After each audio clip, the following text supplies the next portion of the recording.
President Rodrigo Duterte to the ICC consists of two grounds. One is the warrant of arrest issued by the ICC and served through the protocol of the Interpol.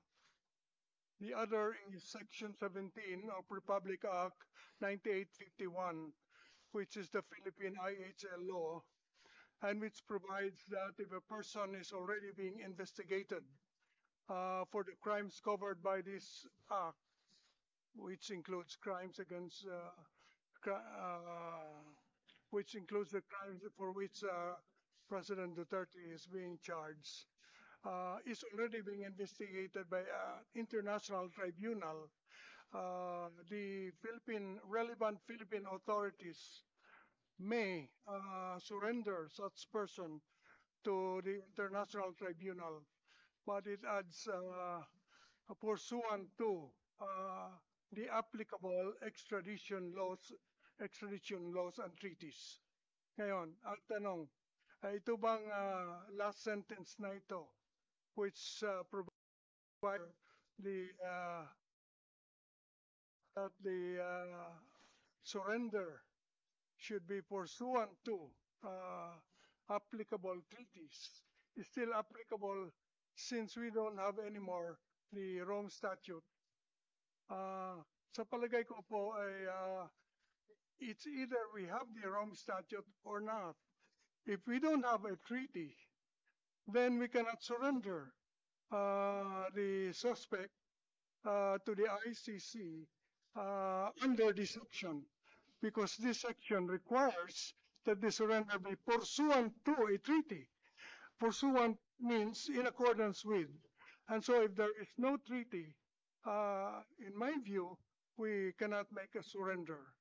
On the other hand, if there is still a treaty that is due to the residual obligations that the Philippines may have even after withdrawal, pursuant to Article 127, Paragraph 2, the Rome Statute, after withdrawal, the withdrawing state still obliged to cooperate with the ICC in relation to matters already under consideration by the court prior to withdrawal. So again, you go back to the question, is the Philippine situation something already under consideration by the court, by the ICC, prior to our withdrawal? In my view, Madam Chair, the answer is yes, because as of February 8, 2018, prior to our withdrawal, Fatu Bensouda, the former ICC prosecutor, already said that the Philippine situation is under preliminary examination as of that date. Question is whether or not the prosecutor is the court, because 127 paragraph 2 says under consideration by the court. And in my view, it is, because there are four principal organs of the ICC. The first is the presidencies. There's one president and two vice presidents. The second are the judicial divisions. The third is the office of the prosecutor. And the fourth is the registrar. So the office of the prosecutor is part of the court. Therefore, when Article 127, Paragraph 2 says the matter must be under consideration by the court at the time before withdrawal, it includes consideration by the prosecutor. And so therefore, I believe we have residual obligations even after withdrawal. Question therefore is whether or not the warrant of arrest issued by the ICC after our withdrawal is something we have to cooperate with under 127 paragraph 2. In my view, yes. And therefore, in my view, the warrant of arrest is legal. However, I believe that the surrender is not, because the surrender must be pursuant to a treaty, and therefore our own law, Section 17 of Republic Act 9851, brought back the Statute of Rome, even after withdrawal, because it requires that a surrender must be pursuant to the applicable treaty.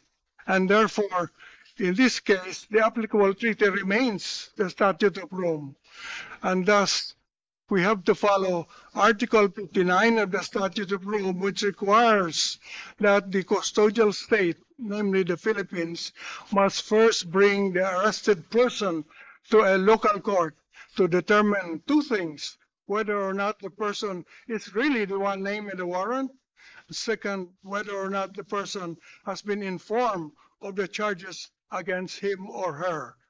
This was not done. Therefore, there was, in my view, a violation in the act of surrender. However, Madam Chair, this is in the forum of the Philippines, but in the forum of the ICC, different rules apply. The rule in international law, Madam Chair, is that procedural laws are governed by the forum. So procedural safeguards are applicable only to the forum. If the Philippine Bill of Rights, for instance, which says that no person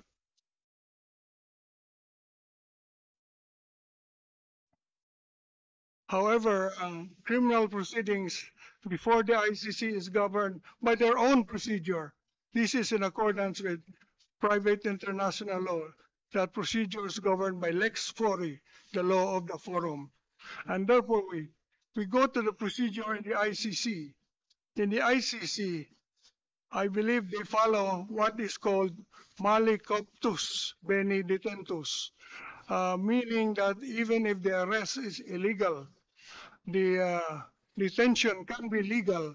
It does not automatically mean that if the arrest was illegal, the person arrested must be released. They will balance, it's a balancing act. They will balance the illegality of the arrest with the need to prosecute someone for very serious offenses under international law.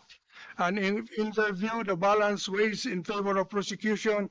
They will prosecute, notwithstanding the violation of the procedure in the arrest and in the surrender, I mean. Therefore, it depends on whether you're talking about Philippine Forum or the ICC. The ICC, I believe, will follow their own procedure. Whereas in the Philippines, as it is now pending in the Philippine Supreme Court, in my view, there is a violation and there will be consequences for that violation. Thank you, Madam Chair.